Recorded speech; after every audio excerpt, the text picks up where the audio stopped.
बहुत पहले समरकंद के करीब एक छोटा सा गांव आबाद था जिसका नाम रोशनपुर था। इस गांव में एक नौजवान इबाद नामी रहता था जिसके माँ बाप उसके बचपन ही में वफात पा गए थे। एक रात जब पूरा गांव सो रहा था, अचानक आसमान से आग के गोले बरसने लगे। जमीन कांप उठी और एक बहुत बड़ा शगाफ खुल गया जिसने गांव के बीचों बीच वाक़े बादशाह का महल निगल लिया। बादशाह और उसकी पूरी फौज उस शगाफ में जा गिरी, कोई न बच सका। इस हादसे के बाद दूसरे बादशाहों ने इस इलाके पर हमला कर दिया और रोशनपुर तबाह हो गया। इबाद इस तबाही में अपनी बहन निदा को खो बैठा जो शगाफ के करीब खड़ी थी। वो रात भर उस शगाफ के किनारे बैठा रोता रहा। सुबह होते ही उसने देखा कि पूरा गांव खाली पड़ा है, कोई नहीं बचा। वो अकेला रह गया था इस वसी जमीन पर। उसने आसमान की तरफ देखा और कहा, अब मैं क्यों जीऊं? सब चला गया। इबाद ने अपने गांव की राख में 3 दिन तक अपनी बहन और माँ बाप को ढूंढा, मगर कुछ न मिला। चौथे दिन वो भूखा प्यासा थक कर गिर गया। एक बूढ़ी औरत जिसका नाम बीबी जान था, वो भी इस हादसे में अपना घर बार छोड़कर भागी थी। उसने इबाद को उठाया और पानी पिलाया। बीबी जान की उम्र 80 बरस थी। वो लंगड़ा कर चलती थी और उसकी कोई औलाद नहीं थी। उसने इबाद से कहा, बेटा, मरना आसान है, जीना मुश्किल है। जो बच गया है उसे जीना ही होगा। इबाद ने उसकी बात मानी और दोनों ने करीबी शहर की तरफ जाने का फैसला किया। रास्ते में एक और लड़का मिला जिसका नाम सलीम था। वो 14 साल का था और उसकी टांग टूटी हुई थी। उसके वालिदैन भी इस हादसे में मर गए थे। इबाद ने उसे अपने कंधे पर उठा लिया और तीनों ने सफ़र शुरू कर दिया।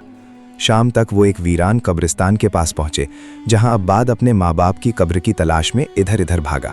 कब्रिस्तान में अंधेरा छा गया तो अचानक एक चीख सुनाई दी। सलीम ने डरते हुए कहा, कोई हमें देख रहा है। बीबी जान ने उसे सुकून दिया, मगर अगले ही लम्हे 5 मुसल्लह डाकू आ गए जिन्होंने उन्हें घेर लिया। डाकुओं के सरदार का नाम था कलंदर। वो बहुत सफाक था। उसने कहा, तुम तीनों भिखारी यहाँ क्या कर रहे हो? इबाद ने इल्तिजा की, हमारे पास कुछ नहीं, बस जान बचा लें। कलंदर हंसा और बोला, तुम नौजवान को हम अपने साथ ले जाएंगे, बड़ियों को यहीं छोड़ दो। इबाद ने डाकू से लड़ने की कोशिश की, मगर वो बहुत कमज़ोर था। डाकुओं ने उसे मारा और बीबी जान को धक्का देकर गिराया। इसी दौरान कब्रिस्तान के एक कोने से एक बहुत बड़ा काला कुत्ता भौंकता हुआ आया। वो कुत्ता इतना बड़ा था जितना एक शेर। उसकी आंखें नीली चमक रही थीं। उसने डाकुओं पर हमला कर दिया और सब डाकू भाग गए। कुत्ते ने इबाद के पास आकर सर रगड़ा और फिर अचानक उसने इंसानी जबान में कहा, मुझे मत डरना, मेरा नाम शाहीन है। मैं एक जादुई कुत्ता हूँ। मुझे वहाँ के बादशाह ने तुम्हारी हिफाजत के लिए भेजा है। इबाद हैरान रह गया और बोलने से पहले उसके होश उड़ गए। शाहीन ने कहा, इस शहर में एक बहुत बड़ा जालिम है जिसका नाम खुसरो है। वो नौजवान लड़कों को अगवा करके अपने ज़ेरे ज़मीन कोठड़ी में बंद कर देता है। तुम्हारे दोस्त सलीम को बचाने के लिए तुम्हें खुसरो के महल में जाना होगा। बीबी जान ने कहा, ये कुत्ता बोल रहा है, ये तो कोई मौजज़ा है। इबाद ने कहा, मैं जाऊंगा, चाहे मेरी जान चली जाए, सलीम को बचाना है। शाहीन ने अपनी दुम से ज़मीन पर 3 दायरे बनाए और कहा, इन दायरों में से पहले दायरे में खड़े हो जाओ, मैं तुम्हें महल का रास्ता दिखाऊंगा। इबाद ने ऐसा ही किया तो उसके सामने एक रोशन रास्ता नमूदार हुआ। वो रास्ते पर चले तो शाहीन ने कहा, खबरदार, इस रास्ते में एक पेड़ है जिसके फल खाने से इंसान 3 दिन तक सो जाता है। इस पेड़ के पास मत रुकना। इबाद आगे बढ़ा मगर उसे बहुत प्यास लगी। उसने एक चश्मा देखा जिसका पानी सफ़ेद था और चमक रहा था। शाहीन ने रोका मगर इबाद ने पानी पिया। पानी पीते ही उसके हाथ पांव अकड़ गए और वो पत्थर का बुत बन गया। बीबी जान चीखने लगी, इबाद, तुमने क्या कर दिया? शाहीन ने कहा, यह सफ़ेद पानी पीने से इंसान पत्थर बन जाता है, बस एक आंसू उसे दोबारा जिंदा कर सकता है। बीबी जान ने आंखें बंद करके खुदा से दुआ मांगी और उसकी आंखों से आंसू गिरे। वो आंसू इबाद पर गिरे तो इबाद जिंदा हो गया। उसने फौरन शाहीन से माफ़ी मांगी, मैंने तुम्हारी बात नहीं मानी, अब कभी नहीं मानेगा। शाहीन ने नरमी से कहा, चलो, वक्त कम है। अब वो एक घने जंगल में पहुंच गए जहां के दरख्त आपस में सरगोशियां कर रहे थे। शाहीन ने बताया कि ये जंगल खुसरो के जादूगर ने उगाया था, जिसमें खो जाने वाला कभी बाहर नहीं आता। इबाद आगे बढ़ा तो उसे एक बूढ़ा फकीर मिला जो दरख्त के नीचे बैठा रोटी खा रहा था। फकीर ने कहा, बेटा, भूखा लग रहा है, आजा मेरे साथ खा ले। इबाद ने फकीर के साथ रोटी खाई तो उसे बहुत ताकत आ गई। फकीर ने अपना एक पुराना कपड़ा उसे देकर कहा, ये कपड़ा पहनने से तुम्हें कोई देख नहीं सकता, ये मेरा तोहफा है तुम्हारे लिए। इबाद ने ये कपड़ा पहन लिया और वो पोशीदा हो गया। बीबी जान को भी ये कपड़ा छू लिया तो वो भी गायब हो गई। सिर्फ शाहीन दिखाई दे रहा था जिसने कहा, अब चलो खुसरो के महल की तरफ, लेकिन याद रखना ये कपड़ा सिर्फ 3 घंटे काम करेगा। वो तीनों महल के बाहर पहुंचे तो देखा कि खुसरो का महल बहुत बड़ा था। उसके गिर्द 3 दीवारें थीं और हर दरवाजे पर भारी भारी पहरेदार खड़े थे। शाहीन ने कहा, मैं अंदर जाऊंगा और सलीम को ढूंढूंगा, तुम लोग यहीं रुकना।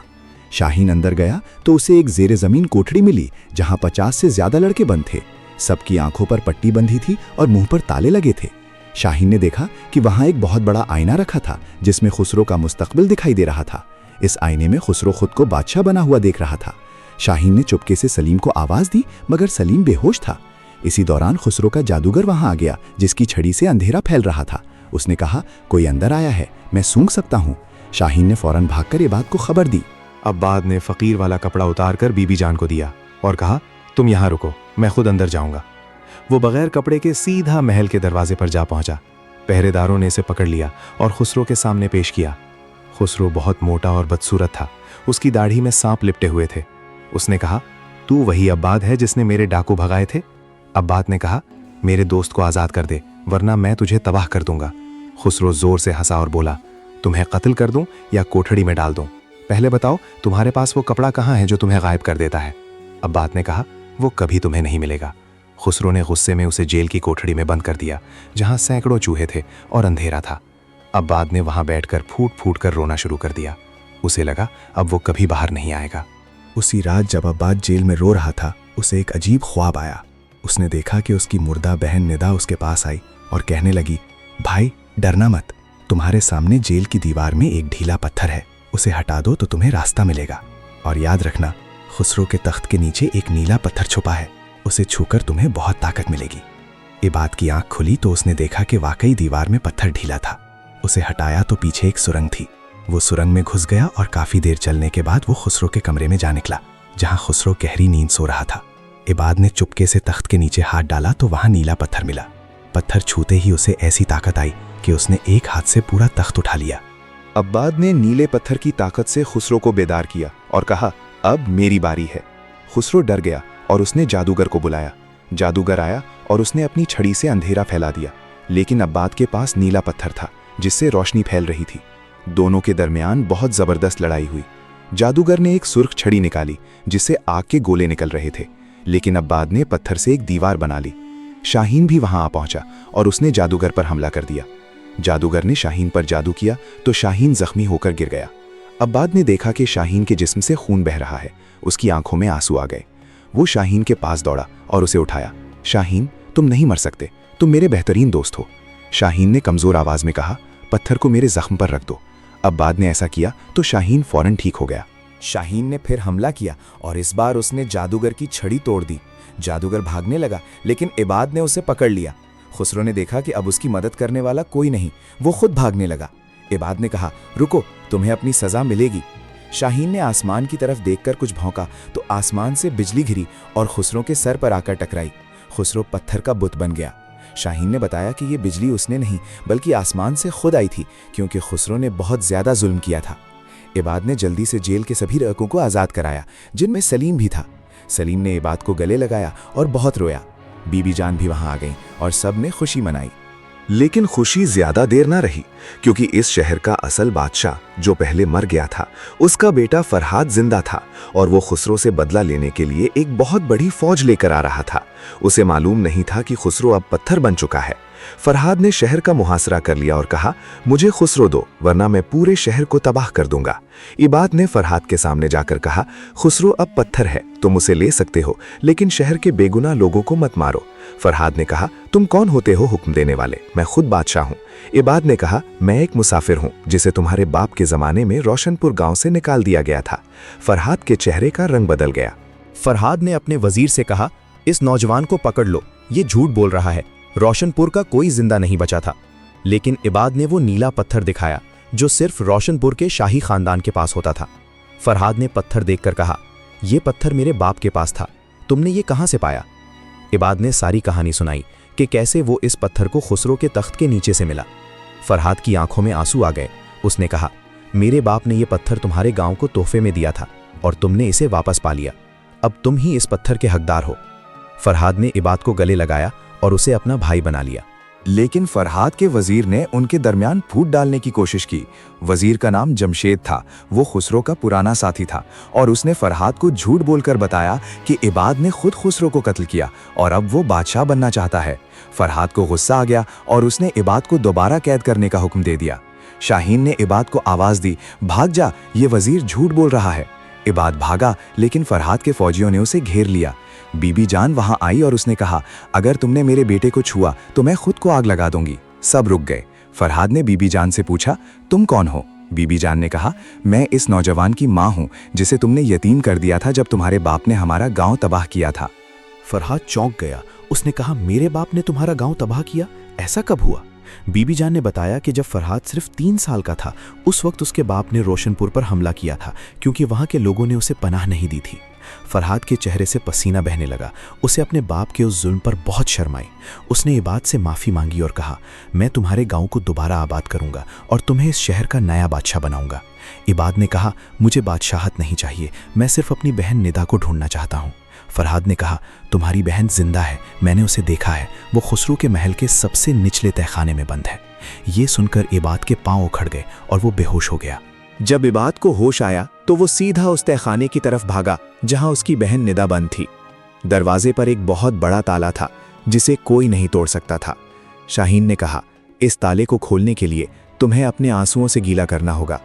इबाद ने दरवाजे पर झुककर खूब रोया। उसके आंसू ताले पर गिरे तो ताला अपने आप खुल गया। अंदर गया तो देखा कि निदा एक चारपाई पर पड़ी है।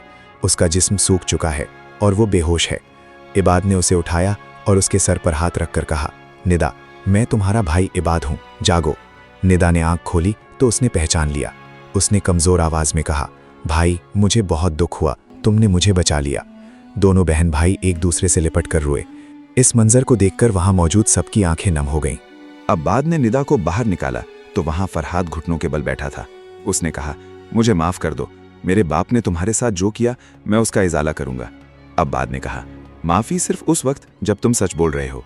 फरहाद ने अपनी तलवार निकाली और अपनी ही कलाई काटने लगा, लेकिन अब्बाद ने उसे रोक लिया। अब्बाद ने कहा, खून से माफी नहीं मिलती, मोहब्बत से मिलती है। फरहाद ने उसी वक्त हुक्म दिया कि रोशनपुर को दोबारा आबाद किया जाए और वहां एक बड़ा महल बनाया जाए।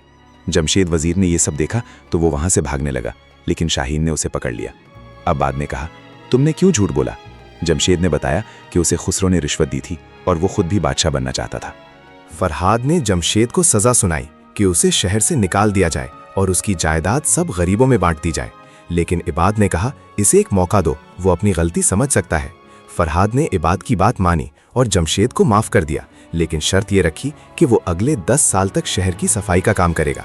जमशेद ने यह शर्त कबूल कर ली और उसने इबाद से माफी मांगी। शाहीन ने इबाद के कान में कहा, तुमने बहुत अच्छा किया, माफी देना भी एक बहुत बड़ी ताकत है। इबाद ने शाहीन को गले लगाया। शाहीन ने बताया कि वो दरअसल कोई आम कुत्ता नहीं, बल्कि फरहाद के मरे हुए चचा की रूह है जो एक कुत्ते के जिस्म में कैद है। इसकी रूह उस वक्त आजाद होगी जब कोई इसकी असल शनाख्त जान ले और उसे 3 बार इसके असल नाम से पुकारे। शाहीन का असल नाम शहरियार था। वो फरहाद के बाप का छोटा भाई था जिसे खुसरू ने कत्ल करके उस पर जादू कर दिया था। इबाद ने फौरन 3 बार कहा, शहरियार, शहरियार, शहरियार। अगले ही लम्हे शाहीन की जिल्द से रोशनी निकली और वो एक खूबसूरत नौजवान में तब्दील हो गया। फरहाद ने अपने चचा को देखकर चीख मारी, शहरियार चचा, तुम जिंदा हो? शहरियार ने कहा, हाँ, और मैं तुम्हें बताऊंगा कि तुम्हारे बाप को किसने मारा था। ये खुसरू नहीं बल्कि तुम्हारे अपने वजीर जमशेद ने। सब हैरान रह गए। जमशेद जो अभी तक वहां खड़ा था, उसके चेहरे का रंग पीला पड़ गया। शहरियार ने बताया कि जिस रात रोशनपुर पर हमला हुआ था, उस रात जमशेद ने बादशाह को जहर दे दिया था और उसका कसूर खुसरो पर डाल दिया था। जमशेद ने यह सब इसलिए किया था क्योंकि वो खुद बादशाह बनना चाहता था। फरहाद ने जमशेद से पूछा, क्या ये सच है? जमशेद ने जवाब दिया, हाँ, और मुझे अफसोस नहीं क्योंकि तुम कमजोर बादशाह हो। फरहाद ने अपनी तलवार निकाली, लेकिन इबाद ने फिर रोका, रुको, इसे अदालत में सजा मिलनी चाहिए, हाथों नहीं। सब ने इबाद की बात मानी और जमशेद को अदालत में पेश किया गया। अदालत में काजी ने जमशेद से पूछा, क्या तुम्हारे पास अपने बचाव में कुछ कहना है? जमशेद ने कहा, मैं बादशाह बनने के काबिल था, लेकिन किस्मत ने मेरा साथ नहीं दिया। काजी ने सुना सुनाया फैसला दिया कि जमशेद को मौत की सजा होनी चाहिए, लेकिन इबाद ने कहा, इसे मौत न दो, इसे इसकी कैद में ही जिंदगी गुजारने दो ताकि वो अपनी गलतियों पर गौर कर सके। फरहाद ने इबाद की बात मानी और जमशेद को उम्र कैद की सजा सुना दी। जमशेद को जेल ले जाया गया तो वो रो पड़ा और बोला, इबाद तुमने मेरी जान बचाई, मैं तुम्हारा एहसान कभी नहीं भूलूंगा। इबाद ने कहा, एहसान मत मानो, बस अपनी जिंदगी बदल दो। अब सबसे बड़ा राज खुलने वाला था। इबाद ने शहरयार से पूछा, बताओ रोशनपुर वो शिगाफ क्यों खुला? उस रात आसमान से आग के गोले क्यों बरसे? शहरयार ने गहरी सांस ली और कहा, यह कोई कुदरती हादसा नहीं था, ये सब तुम्हारे गांव के एक शख्स का किया धरा था। उस शख्स का नाम रुस्तम था। वो तुम्हारे गांव का एक जुलाहा था जिसे हमेशा हकीर समझा जाता था। उसने एक किताब पढ़ी थी जिसमें जमीन को तोड़ने का तरीका था। उसने बदला लेने के लिए वो शिगाफ खोला, लेकिन उसे नहीं मालूम था कि उस शिगाफ में उसकी अपनी बीवी बच्चे भी गिर जाएंगे। इबाद ने कहा, रुस्तम अब कहाँ है? शहरयार ने कहा, वो जिंदा है और इसी शहर में छुपा बैठा है। सब ने रुस्तम को ढूंढना शुरू किया और आखिरकार वो शहर के कब्रिस्तान में मिला, जहां वो अपनी मरी हुई बीवी की कब्र पर बैठा रो रहा था। उसकी उम्र 50 साल थी, उसके बाल सफ़ेद हो चुके थे और वो बहुत कमज़ोर हो गया था। इबाद ने उसके पास जाकर कहा, रुस्तम तुमने हमारा गांव क्यों तबाह किया? रुस्तम ने कहा, क्योंकि तुम लोगों ने मुझे हमेशा नीचा दिखाया, मुझे जुलाहा कहकर पुकारा, मेरी बेटी को रद्दी समझा, मैंने बदला लिया।